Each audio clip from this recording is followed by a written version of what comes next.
Welcome back to the channel. Proud to have Kurt Huber back from Global Hemp Group, talking a little bit about the updates from their Colorado real estate developments that they've had, and a little bit obviously about some additional news that they've had with their Mexico partnership, and as well as some of the new announcements with a new director coming into the company as well. So thank you again for checking out Global Hemp Group, and let me know if you guys have any questions in the comment section down below. Cheers, and I'll talk to you guys in the next video. All right, everybody, welcome back to Mad Money. We have Kurt Huber here, who is the head of Global Hemp Group. Kurt, really like that background, man. We'll talk a little bit about that. And then you did actually have some news come out about some of the properties that you guys have in Colorado, and some other information that you guys want to disclose as well today. So very happy to have you back. For those of you guys that haven't seen our previous interview, feel free to go ahead and check that. I'll leave the link in the description below. But Kurt, thanks for coming back again, man. Truly appreciate having you on. Oh, absolutely. It's my pleasure. It's I've really enjoyed chatting with you about the company. Yeah. So what news did you wanted to bring to light today about the acquisitions that you guys have had recently in Colorado? Well, as part of our whole development plan, we identified a number of properties that would be key to developing our hemp agro-industrial zone in Colorado and our sustainable city. Basically what we're going to do, of course, is build a complete community using hemp-based building materials and, of course, eco-friendly technologies to make this a whole, community. But so the first property that we announced was an industrial property that's about 44 acres in size. And that is where the actual manufacturing facilities will be erected. It's a property that is right on the highway. It's got access to the railway. It's ideal for what we want to do in terms of the manufacturing of the hemp building materials, as well as it has enough acreage there that gives us an opportunity to have a demonstration farm. We envision a visitor center, and it'll also give us enough room to actually expand to bring other technologies and other companies and like-minded companies into the fold and participate with us in the hemp agro-industrial zone. So it's a really nice key property, and that was something that we had that we want to acquire for a while. And then the second announcement that we had is that, okay, it's good to be able to build material, but you need to have a material or a place to actually employ that material. And what we've done is acquired a 175-acre property that is annexed into the city. This is in northwest Colorado. And we will have, this is where all of the actual residential development will take place. So this is a very key acquisition as well. And we'll be closing on that, well, shortly is what's happening. So both of those properties will be positioned in the company. And that's really the starting point for what we needed to do on this whole project. That gives us the opportunity to build model homes so that we can begin the pre-sale process.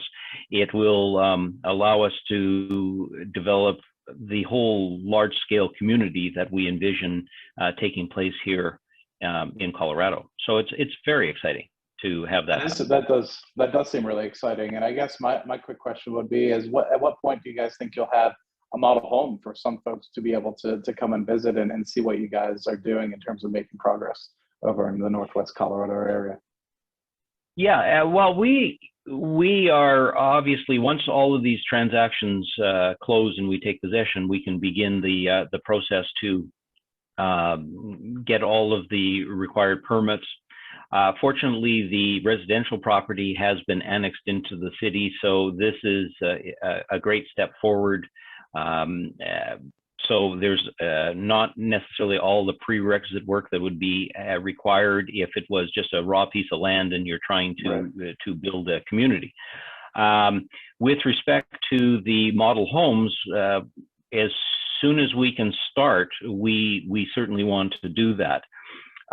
We've even looking at bringing in hemp blocks for the construction of this and if we have to, we will bring them out of Europe. There's one of the manufacturers we've been talking to out of Europe that we have expressed a lot of interest in their product, and we have the opportunity to work with them, and that'll jumpstart things, because obviously if you have to grow your own hemp and produce your products, you're well into later in the year or next year before that can happen.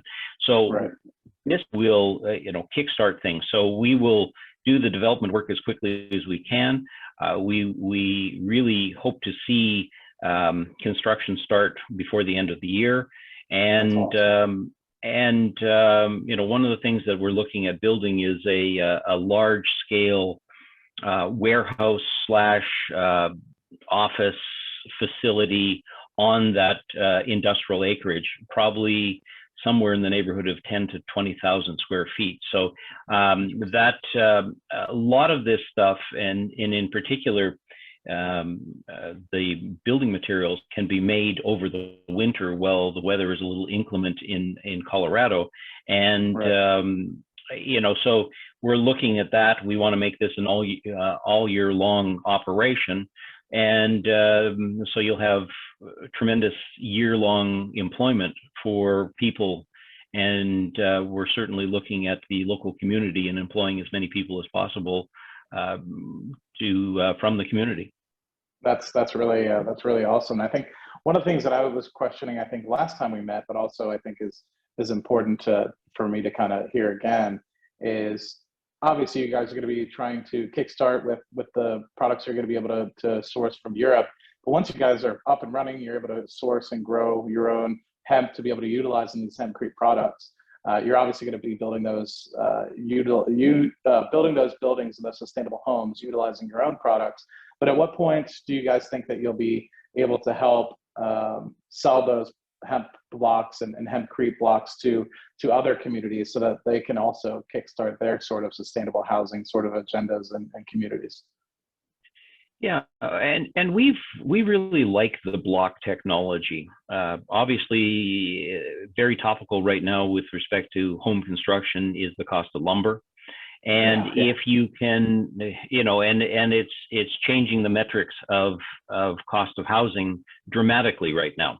Mm-hmm. And so, hempcrete itself is not structural, it's more insulative. Certain blocks have structural components which will then cut down your cost of lumber. And, that's a very key point where it'll make hemp houses much more cost effective relative to the stick frame that you would be doing and then say pouring shuttered hempcrete.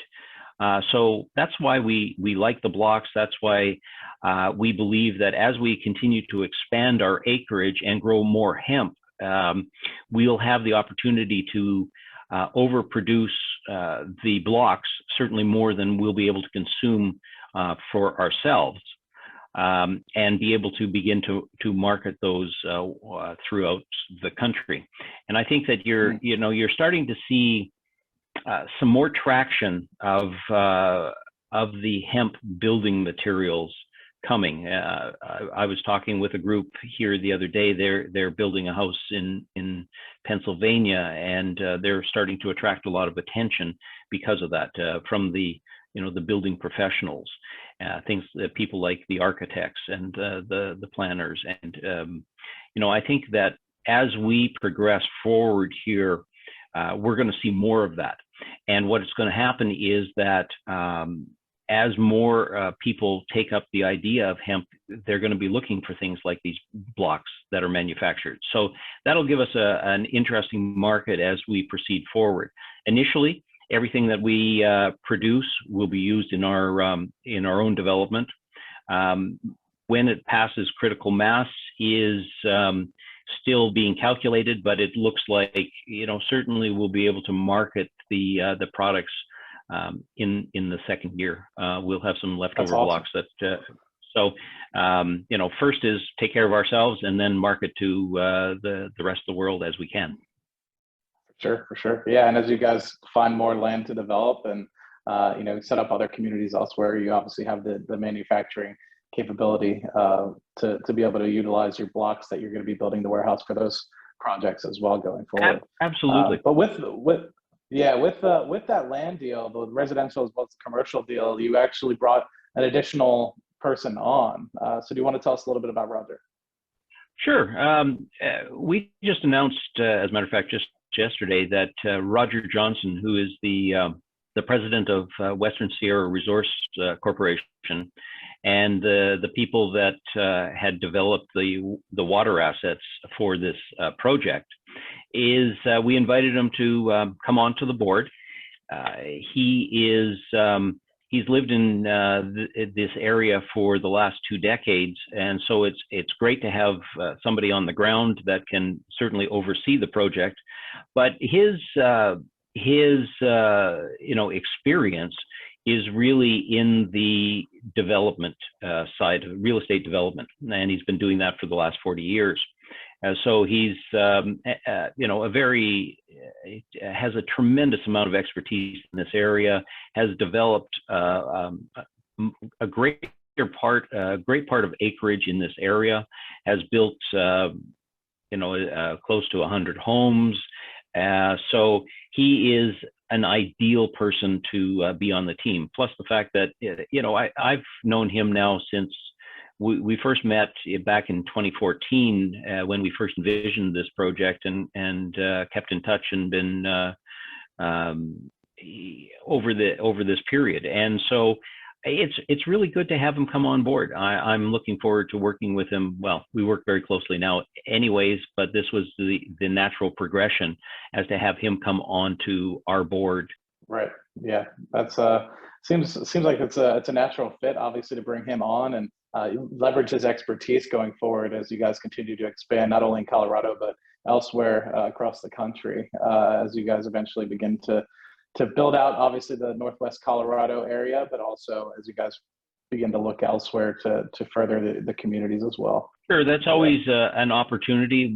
Even though we do have an amazingly long time horizon on this particular project, because ultimately, based on the availability of the water from our side and the acreage involved, this potentially could be a 25-year project in terms of a time horizon.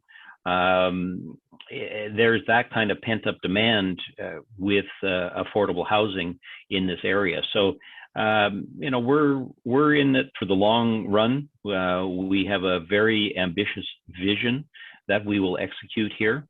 And, currently we are working on the funding, the big funding for the project, which will be collateralized with the water the water assets. So it's a debt facility that we're looking for, and we will hopefully be able to announce that shortly. But that's something that will be the next level of development for us. Obviously we will proceed with having acquired the land. It'll give us the opportunity now to begin initial development there. So Kurt, thank you for stopping by. Is there any other additional things that you want to mention about Global Hemp before we hear from you next time? Well, thanks for asking. I wanted to touch a little bit on our R&D side of things. Although I don't have any specific announcements quite yet, we've been working on a number of collaborations that I'm hoping to be able to announce here in the near future as they come together. R&D is just such an important component to this, well, the whole industry, actually. As I've told you before, there are very few industries on the whole planet that haven't been touched by technology over the last century. And hemp is one of those because of the moratorium. So we continue to expand our efforts on the R&D side, looking for collaboration with like-minded groups that ultimately can come to our hemp agro-industrial zone in Colorado and be a part of the whole technology boom, the hemp technology boom that we envision will take place as we continue to develop some of these technologies. And so it's I can't say enough how much, how dedicated we are to R&D. We're putting a really good team together, and as soon as we have announcements on that, we'll be happy to share them with you as well. So that's yeah. No, I love that. I can't wait to have you on again. So everybody, thank you so much from Kurt from Global Hemp Group, so much for coming on, and looking forward very much to having you on again. And I'll talk to you soon. Okay, Kurt? Thanks for having me. Have a good day. Absolutely. You too.